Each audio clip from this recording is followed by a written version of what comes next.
Hello, I'm Madeline Miller, and I am so thrilled to be here. Thank you so much to the Fondazione Circolo dei Lettori for having me to their Festival del Classico.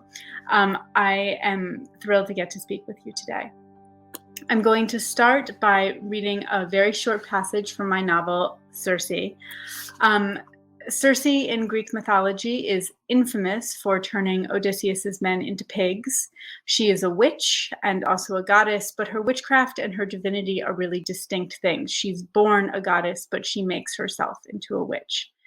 This very short passage comes from towards the middle of the novel, after Circe has been exiled from her father's halls, landed on the magical island of Aiaia, developed her witchcraft, and started turning men into pigs. The he in this passage is Odysseus. He asked me once, "Why pigs?" We were seated before my hearth in our usual chairs. He liked the one draped in cowhide, with silver inlaid in its carvings.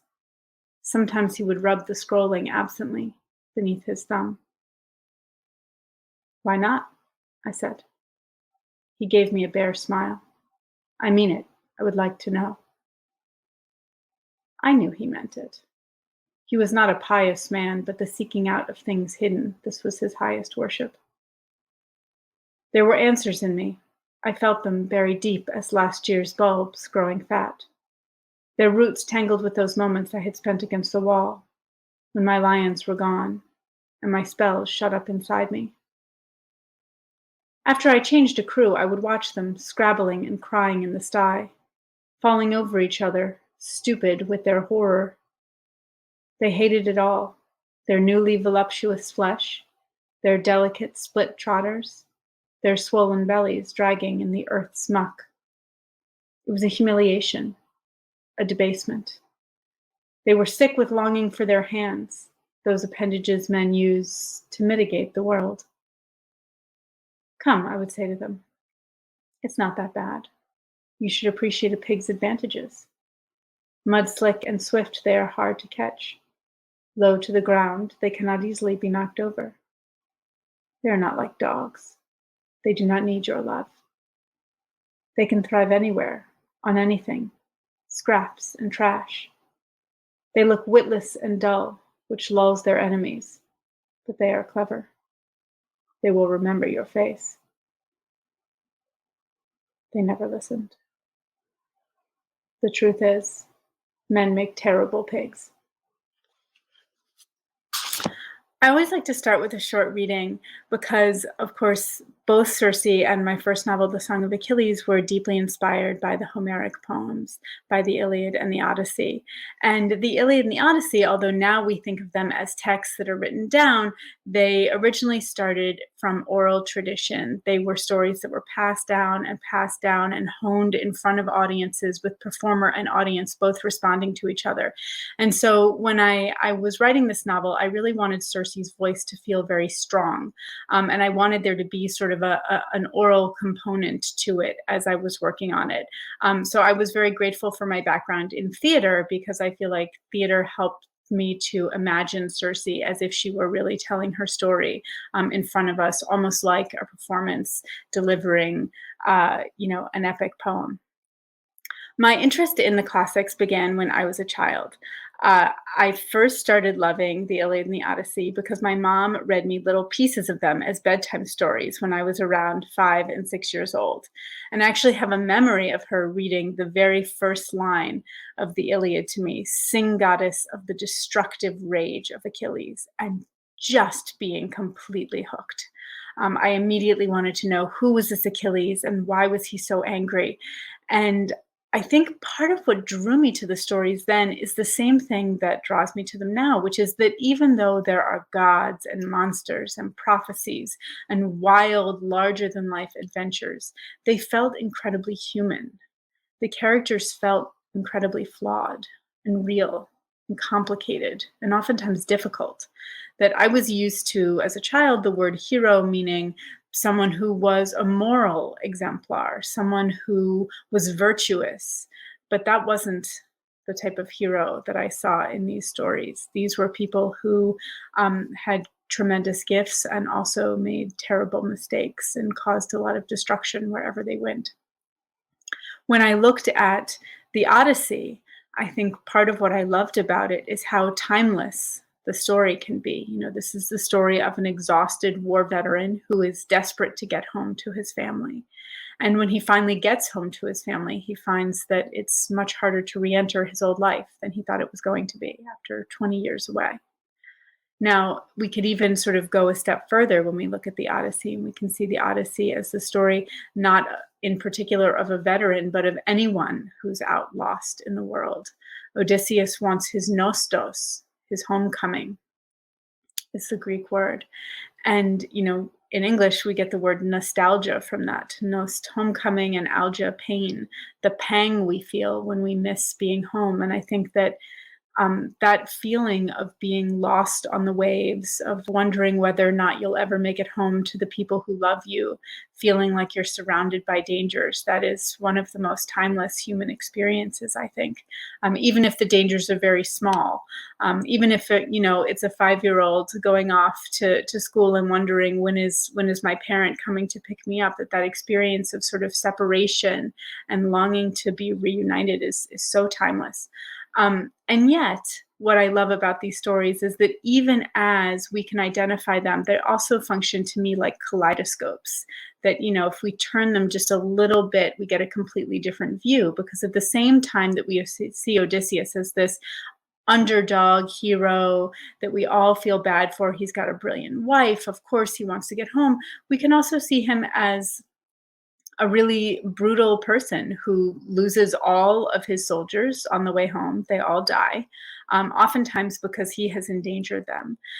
We can look at the fact that some of the people who are instrumental in helping Odysseus be reunited with his family are themselves enslaved, and that their stories run right along beneath Odysseus's story, and that they themselves are denied Nostos. So even as this is a story of homecoming of Nostos, Odysseus returning home, these people who help him find his Nostos themselves will never have a Nostos. They have been taken from their families and will never return to them.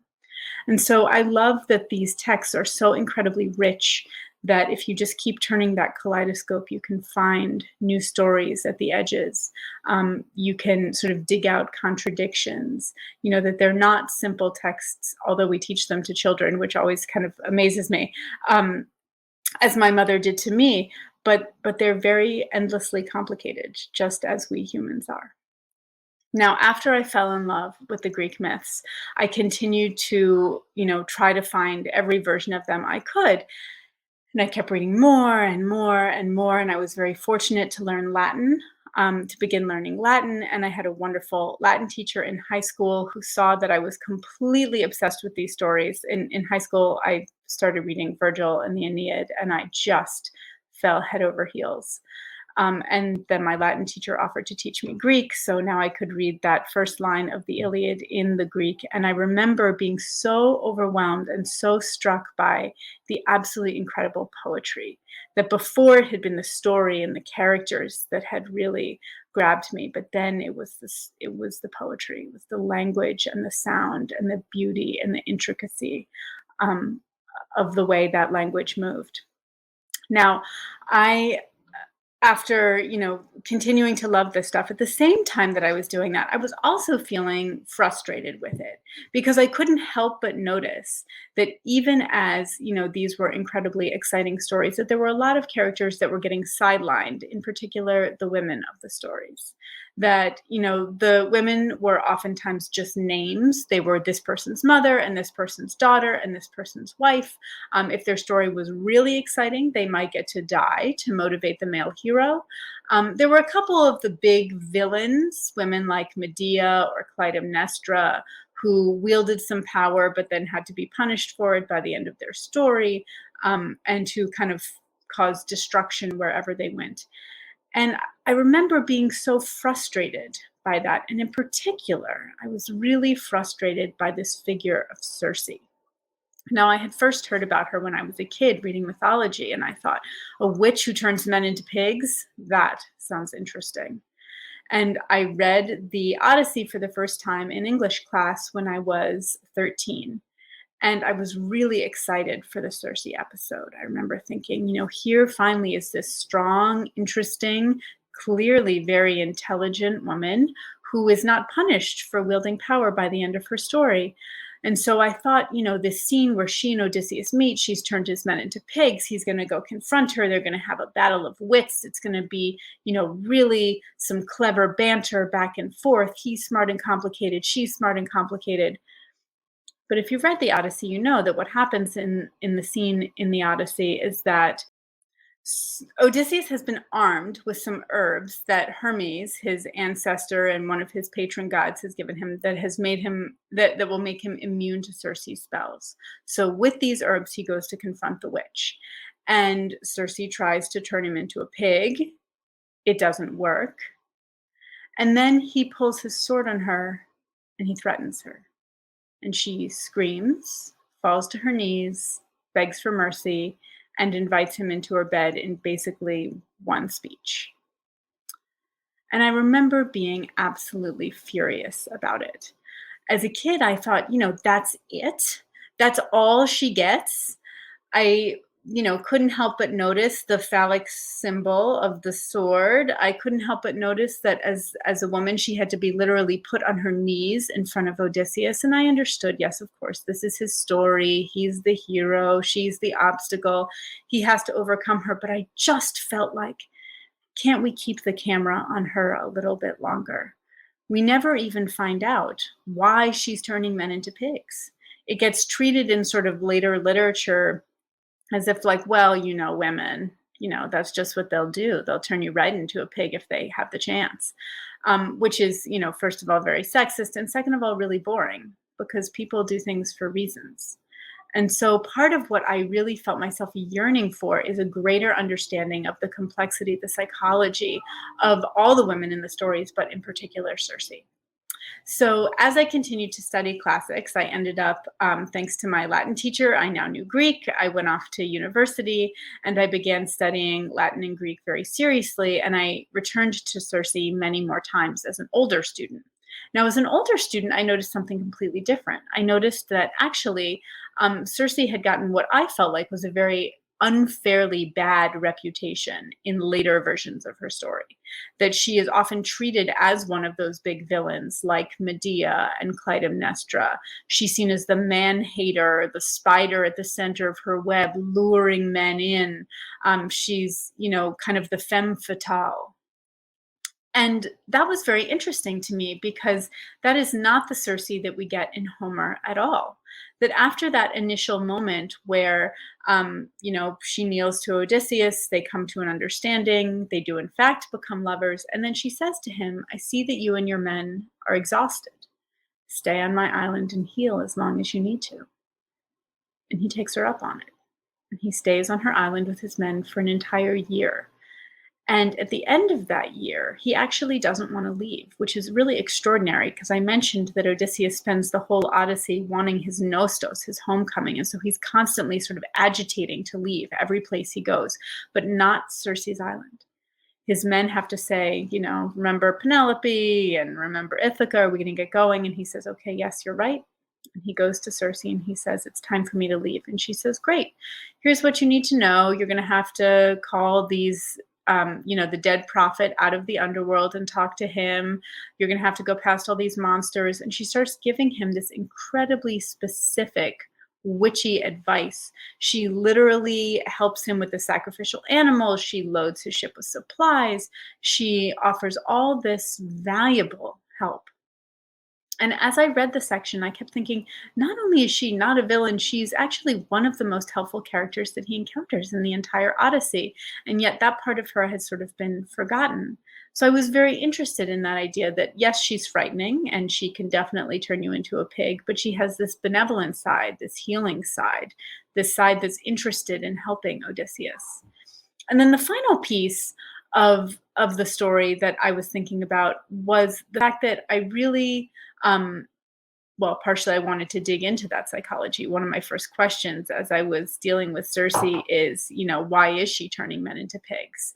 And that's a pretty extreme thing to do. Why might you start to do that? So what I did is I started reading the Odyssey very closely and thinking about that section and sort of going through and letting little bits of it kind of percolate in my mind. And then there were a couple of things that really jumped out. The first was that the Circe section in the Odyssey is actually narrated by Odysseus himself. And it's narrated to some people that he's trying to impress and get help from. And as soon as I realized that, I mean, I had always sort of known that, but I had to realize it as a writer.